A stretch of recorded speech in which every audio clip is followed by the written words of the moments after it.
एक छोटे से कस्बे में रहने वाला अमन बचपन से ही तेज दिमाग का था, लेकिन उसके स्वभाव में जिद और घमंड धीरे धीरे बढ़ता जा रहा था।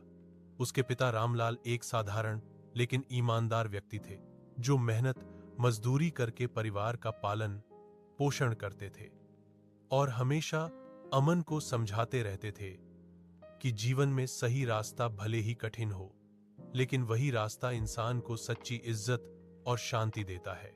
पर अमन को पिता की बातें पुरानी सोच लगती थीं और वह उन्हें बार बार अनसुना कर देता था। स्कूल में उसकी मुलाकात कुछ ऐसे दोस्तों से हुई जो पढ़ाई को बेकार मानते थे और शॉर्टकट से पैसा कमाने की बातें करते थे। उनकी चमक दमक भरी जिंदगी देखकर अमन प्रभावित हो गया और धीरे धीरे वह पढ़ाई से दूर होता चला गया। घर में पिता जब भी समझाते कि अभी संभल जाओ, समय रहते सही फैसला कर लो, तो अमन गुस्से में जवाब देता कि अब वह बड़ा हो गया है और अपनी जिंदगी खुद जिएगा। पिता का दिल हर बार टूटता था, लेकिन वे चुपचाप बेटे की भलाई के लिए दुआ करते रहते थे। समय के साथ अमन गलत कामों में और गहराई तक फंसता चला गया। शुरू में उसे लगा कि पैसे और आजादी ही सब कुछ है, लेकिन जल्द ही वही पैसे उसके लिए मुसीबत बन गए। पुलिस की नजर उस पर पड़ी और एक दिन वह पकड़ा गया।